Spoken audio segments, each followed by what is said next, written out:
Hai, salam akademika. Baru-baru ini Presiden menyampaikan silahkan bagi mereka yang mau mengkritik pemerintah dan kemudian mengisyaratkan tentang revisi Undang-Undang Informasi dan Transaksi Elektronik atau Undang-Undang ITE yang banyak menuai kontroversi. Kuliah kita kali ini adalah berisi petikan wawancara saya dengan suatu media yang menanyakan pendapat saya terkait dengan pernyataan Presiden, revisi Undang-Undang ITE, dan polemik yang menyertainya. Selamat mengikuti.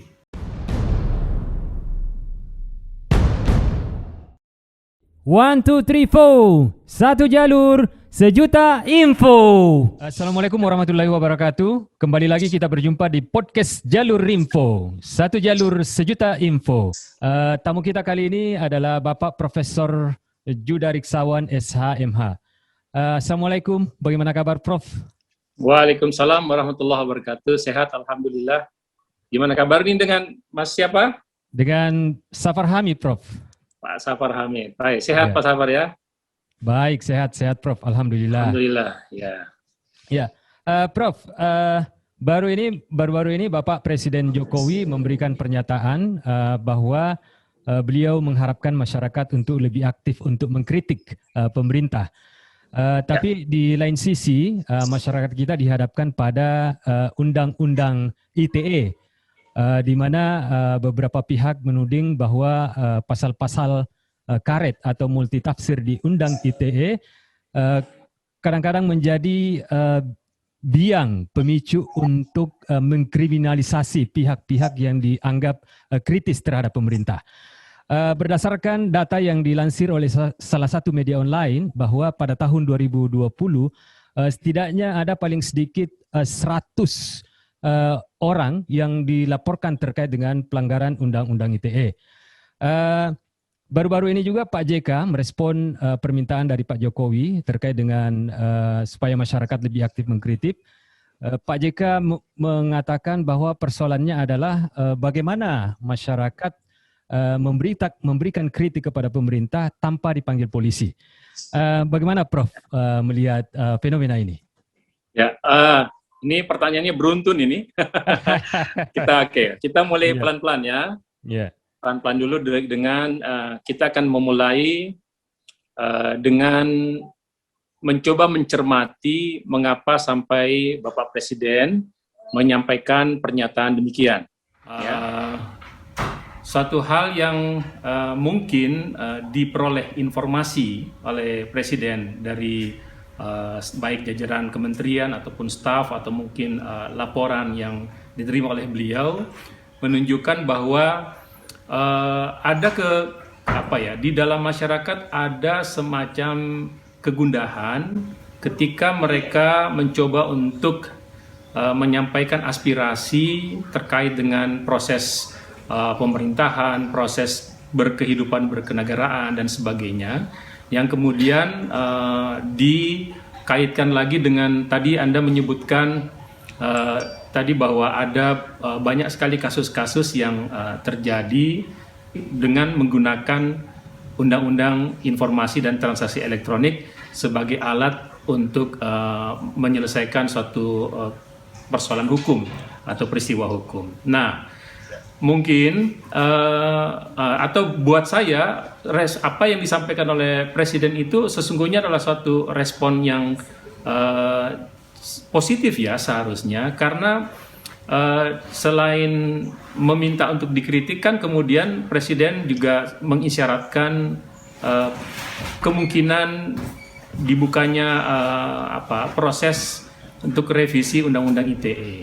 Ini kan adalah satu proses atau menurut saya adalah satu respon yang positif dari seorang kepala negara mencermati kegundahan atau mungkin banyaknya informasi yang diterima oleh Bapak Presiden sejauh ini terkait dengan bagaimana jalannya pemerintahan dan kemudian bagaimana pemberlakuan Undang-Undang ITE, gitu ya.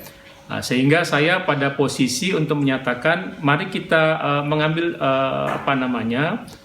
sikap atau pandangan positif untuk merespon ini dengan secara positif juga. Artinya bahwa ini adalah peluang Ya, saya kira Bapak Presiden kan tidak mungkin akan menyampaikan demikian kalau laporannya tidak tidak banyak hal-hal yang kemudian mencerminkan kegundahan tadi. Nah, dengan kata lain saya mengatakan bahwa kalau memang kita gundah dengan Undang-Undang ITE dan atau misalnya ada banyak kasus-kasus yang diselesaikan dengan cara menggunakan Undang-Undang ITE, maka ini adalah kesempatan, ya kan? Positifnya kita adalah bahwa ini adalah kesempatan yang telah dibuka oleh kepala negara untuk mendudukan posisi Undang-Undang ITE sebagaimana kegundahan masyarakat selama ini. Nah, itu ya. Itu dulu yang pertama saya ingin respon terkait dengan bagaimana kritikan ataupun bagaimana peluang adanya revisi Undang-Undang ITE. Nah, baru kemudian kalau misalnya pertanyaannya kita lanjutkan, dan ini saya kira ada polemiknya ya, bahwa polemiknya adalah kalau kemudian Bapak Presiden meminta untuk dikritik, maka tentu ada pernyataan. Kalau kita mengkritik, apakah ada jaminan bahwa tidak akan dikriminalisasi atau dalam hal kita kemudian diseret-seret dengan menggunakan Undang-Undang ITE. Nah, dalam konteks ini saya sebagai pemerhati media harus mengatakan begini. Undang-Undang ITE itu sesungguhnya bisa didekati dengan cara positif atau kita bisa menggunakannya secara positif bila mana kita menggunakan media itu secara bijaksana, gitu ya. Maksud saya begini, bijaksana dalam hal apa? Dalam hal kita menggunakan atau berperilaku secara beretika di dalam menggunakan media. Ya, jadi ada etika komunikasi, ada etika berperilaku di media. Walaupun memang etika itu sekali lagi mungkin kita tidak mendapatkan semacam suatu hukum positifnya. Nah, kalau kita boleh saya katakan itulah kekurangan hari ini, gitu ya.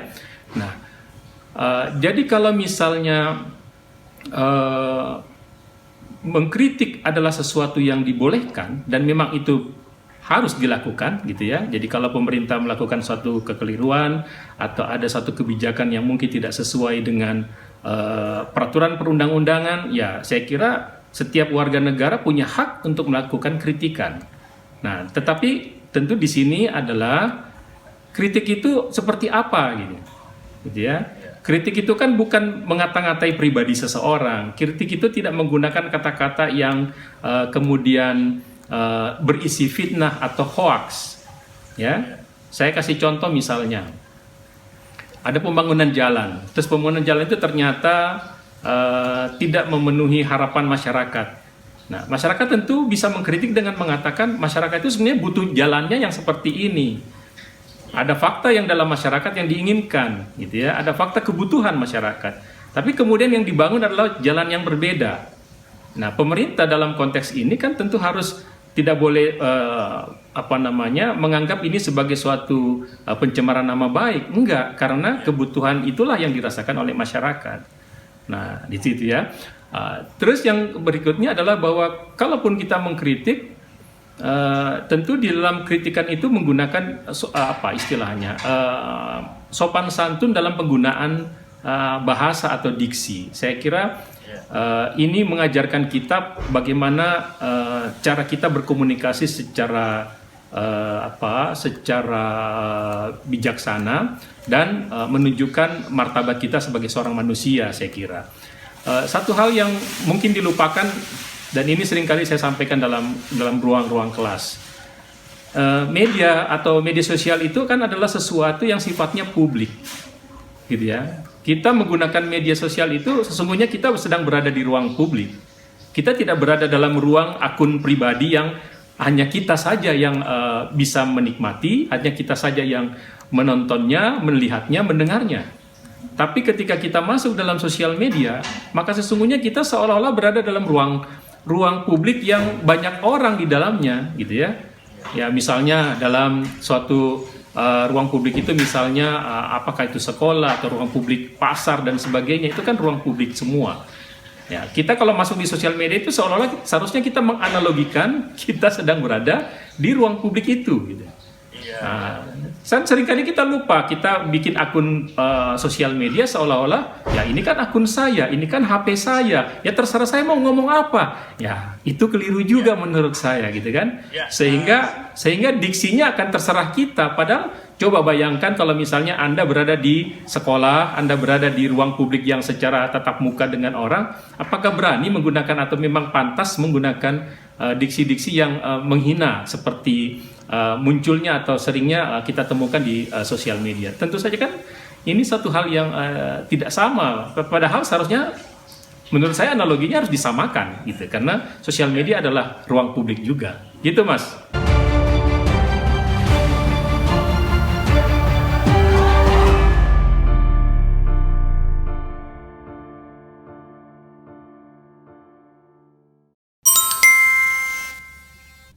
Prof, baru-baru ini Bapak Presiden seperti disebutkan tadi membuka wacana untuk melakukan revisi Undang-Undang ITE. Tapi di lain sisi ada juga beberapa pihak yang menyarankan bahwa mungkin sebaiknya Bapak Presiden atau pihak kepolisian membuat sebuah pedoman interpretasi terhadap pasal-pasal karet Undang-Undang ITE. Ya. Ini kira-kira sebaiknya bagaimana ini, Prof? Pertama begini, Undang-Undang ITE itu sesungguhnya hanya merupakan suatu rambu, ya, suatu pagar agar kita di dalam menggunakan media itu mempunyai aturan main, gitu ya. Namun sayang memang aturan main itu memiliki orang menggunakan istilah pasal karet. Kenapa dia disebut sebagai pasal karet? Karena interpretasi atau penafsiran terhadap istilah atau norma yang diatur dalam pasal tersebut itu bisa ditafsirkan oleh masing-masing orang sesuai dengan kepentingannya, gitu ya. Contoh misalnya, apa sih yang dimaksud dengan penghinaan atau pencemaran nama baik? Adakah indikator yang jelas untuk menunjukkan bahwa ini adalah suatu bentuk penghinaan? Itu akan masing-masing punya interpretasi. Ya, kalau misalnya saya panggil Mas Sapar dengan sebutan yang berbeda, apakah Mas Sapar kemudian tersinggung atau tidak? Ya tergantung Mas Sapar juga, gitu kan. Nah, kalau Anda mengatakan saya seperti apa, ya tergantung juga kepada saya. Jadi penafsirannya akan berbeda-beda antara yang memiliki kepentingan atau yang yang terlibat dalam hal tersebut. Nah, inilah yang mungkin disarankan oleh mereka yang menyatakan bahwa sesungguhnya Undang-Undang ITE itu sudah cukup, yang kurang adalah interpretasi yang dibutuhkan dengan kriteria-kriteria yang jelas. Nah, saya termasuk juga yang mendukung itu, bahwa perlu ada kejelasan kriteria terhadap norma yang diatur dalam Undang-Undang ITE. Kriteria ini yang bisa menjadi panduan atau guidance, atau tadi bahasanya pedoman, bagi siapapun. Jadi jangan hanya kepada aparat kepolisian atau aparat penegak hukum lainnya atau pemerintah dibuatkan guidance, tapi guidance itu juga harusnya muncul sebagai suatu norma di dalam Undang-Undang ITE, dan itulah peluang dalam revisi itu kan.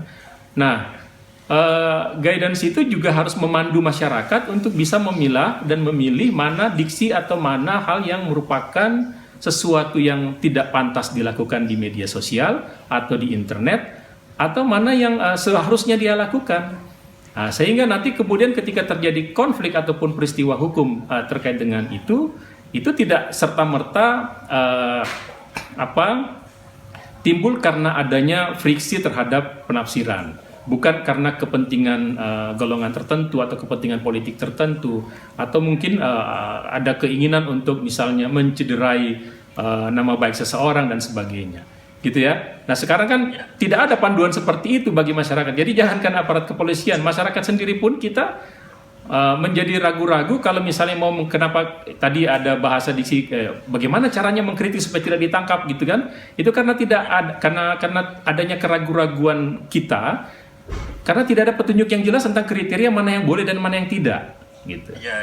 ketika saya menyatakan bahwa oh ini biasalah gitu ya, apalagi kalau kita kaitkan dengan suatu suatu kebiasaan dalam sebuah kultur yang dimana dia berbicara dengan apa namanya, dengan bahasa yang gaul, yang mungkin saling mengejek isinya, tetapi sesungguhnya tidak mengejek, itu kan kemudian kalau dia munculkan melalui sosial media itu menjadi sesuatu yang bisa ditafsirkan berbeda sama orang yang membaca, mendengar ataupun melihat.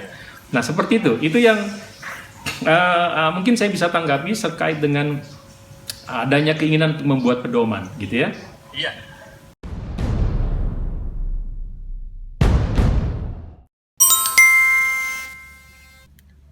Ya, selain daripada Undang-Undang ITE, belakangan beberapa tokoh nasional juga mengeluhkan terkait dengan aktivitas pasar.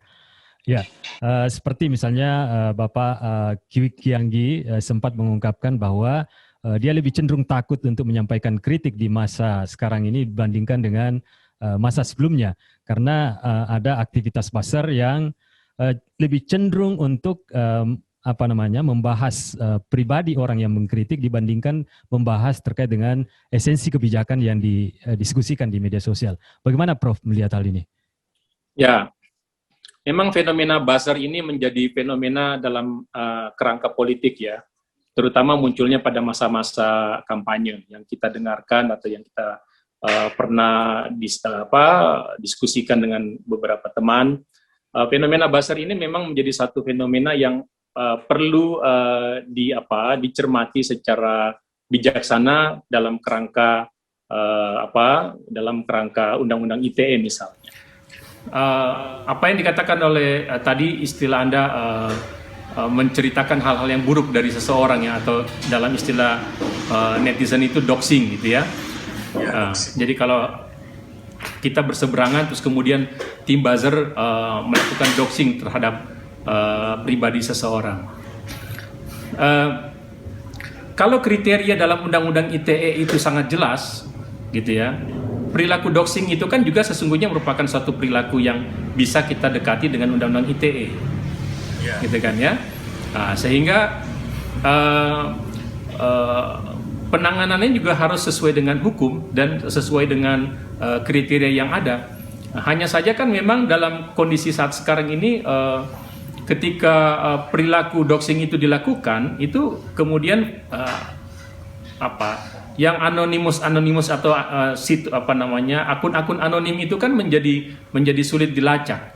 Nah, sekarang pertanyaan atau mekanismenya adalah bagaimana jalur atau bagaimana sarana hukum yang bisa dilakukan oleh masyarakat jika didoxing oleh seseorang atau sebuah akun?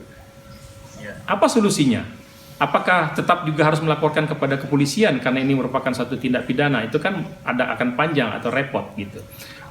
Bukan misalnya gini, mungkin sudah saatnya melihat fenomena ini, sudah saatnya mungkin pemerintah juga memikirkan tentang akun-akun anonimus yang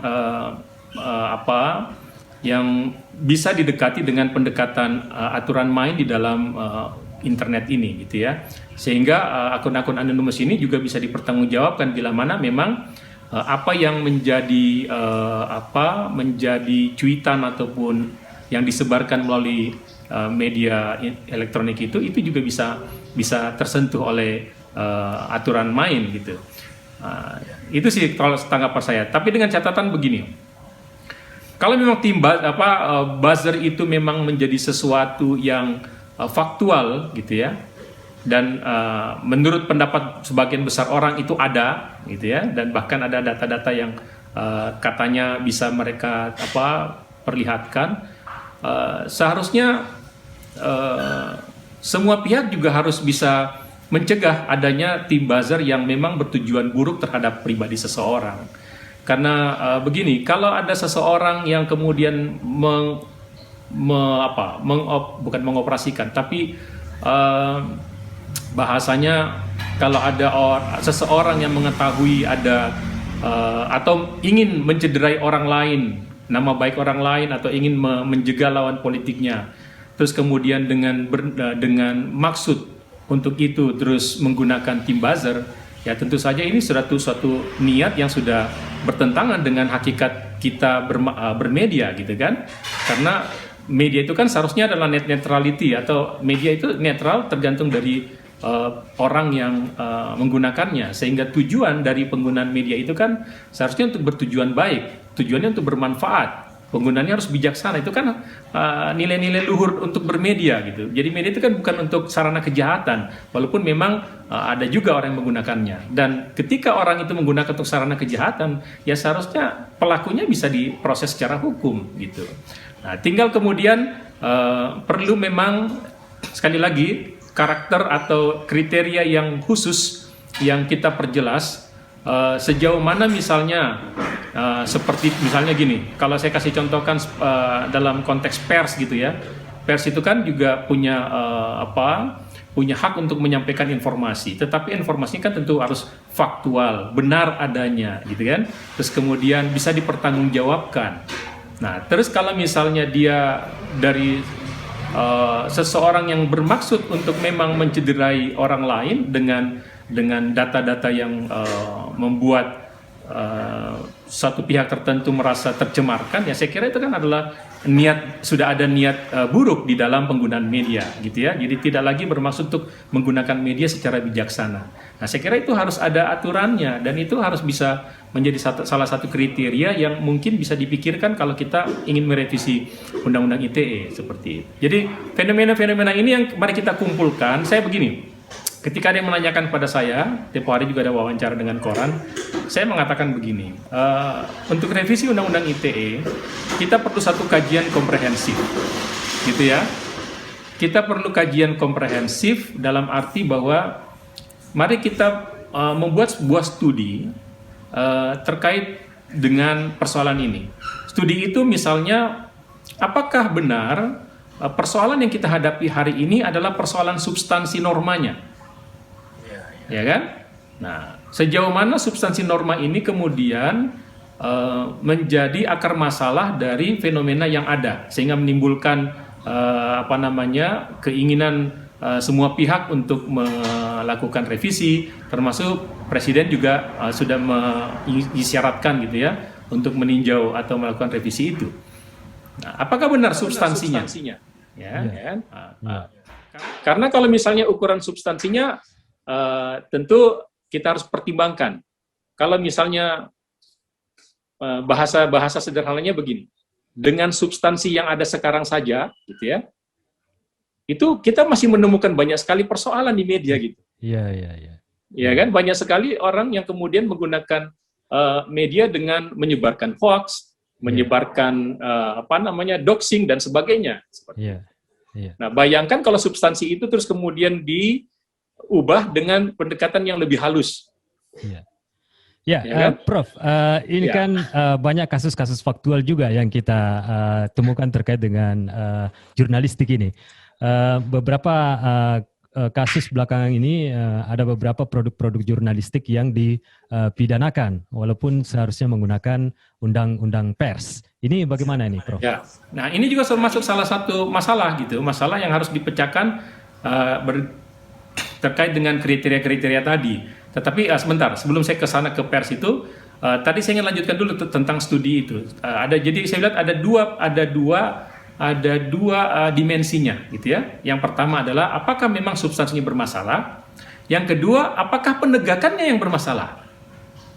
Ya kan, penegakan ini ya kita bicaralah tentang bagaimana orang-orang menggunakan Undang-Undang ITE untuk menyerang pelawan politiknya dan sebagainya, atau bagaimana Undang-Undang ITE digunakan oleh aparatur penegak hukum misalnya.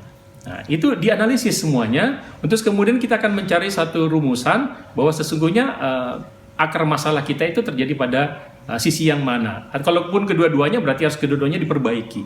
Ini kan tidak ada studi tentang itu sekarang. Kalaupun ada mungkin parsial, ada kelompok tertentu yang mempelajari, ada kelompok tertentu yang sudah menyampaikan argumentasi atau hasil studinya. Tetapi revisinya memang mungkin tidak tercapai. Nah, saya bilang tadi, inilah peluangnya gitu ya. Ada peluang untuk ke sana, maka peluang itu harus ditangkap secara positif oleh siapapun, terutama mereka pihak yang ingin menggunakan atau ingin menyempurnakan bahwa Media inilah sesuatu yang sangat bermanfaat bagi kemaslahatan manusia gitu. Media ini sesuatu yang sangat mendorong pertumbuhan ekonomi, pertumbuhan sesuatu yang bermanfaat dibandingkan misalnya kita gunakan untuk hal-hal yang sangat tidak produktif. Gitu ya, ini peluangnya. Nah, kalau tadi kasus yang jurnalistik itu ya itu mungkin bagian salah satu dari akar masalah pada penegakan misalnya. Gitu kan? Kalau kita berbicara tentang undang-undang pers, maka kan seharusnya dia didekati dengan undang-undang pers. Nah, namun saya harus melihat kasus itu seperti apa. Jadi kita pendekatannya kalau dalam konteks jurnalistik harus lihat secara kasuistik. Jangan-jangan terus kemudian misalnya gini, ada media online yang mendeklarasikan dirinya sebagai media online, tetapi sesungguhnya dalam proses media online-nya tidak menjalankan prinsip-prinsip jurnalistik dengan benar juga. Ya kan? Etika jurnalistik ya. Ya, etika jurnalistiknya tidak benar, ataupun juga mungkin mereka tidak sesuai dengan undang-undang pers sebagaimana arahan dari Dewan Pers. Nah, bukankah Dewan Pers itu kan sudah punya pedoman media siber gitu kan? Bahkan sudah meminta untuk media online itu ikut melaporkan keberadaannya kepada Dewan Pers, bukan minta izin ya, karena izin tidak ada ya, sekedar daftar gitu ya bahwa saya adalah media pers. Itu fungsinya apa? Fungsinya adalah bahwa kalau terjadi sengketa pers melalui media online, maka aparat penegak hukum, kepolisian akan berkoordinasi terlebih dahulu dengan Dewan Pers untuk kemudian mempersoalkan atau menangani kasus itu. Kan sudah ada MOU antara Dewan Pers dengan Kapolri, dengan kepolisian, ya kan? Jadi pendekatannya adalah pendekatan hukum pers. Apakah sudah melalui proses hak jawab atau hak koreksi, atau terus kemudian sudahkah dimediasi oleh Dewan Pers dan seterusnya, sampai kemudian apakah rekomendasi Dewan Pers itu nanti akhirnya memang harus kembali ke criminal justice system melalui penegakan hukum pidana, seperti itu kan mekanismenya. Tetapi mari kita lihat apakah dalam proses belakangan ini jalur-jalur seperti itu sudah dilakukan atau tidak. Sehingga sekali lagi studi ini ingin memotret dua dimensi substansi dan dimensi penegakan hukum. Begitu, Mas Abang. Ya, Prof, ini sudah tidak terasa kita sudah lebih dari 30 menit ini, Prof. Ya, ya. Cukup panjang kita ya. Ya, cukup panjang, Prof. Terima kasih banyak waktunya, Prof. Baik, sama-sama Mas Afar. Sukses untuk Anda ya. Iya, siap, Prof. Ya, pemirsa, demikianlah diskusi singkat kita dengan Bapak Profesor Judariksawan SHMH, Guru Besar Fakultas Hukum Universitas Hasanuddin. Semoga bermanfaat untuk kita semua. Assalamualaikum warahmatullahi wabarakatuh.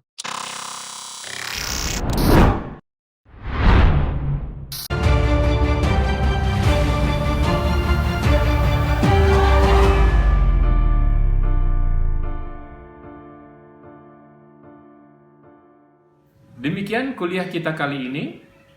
Semoga ada manfaatnya, lebih kurangnya mohon dimaafkan. Saran dan kritik bisa Anda sampaikan melalui email ke riksawaninstitute@gmail.com. Sampai jumpa dan salam akademika.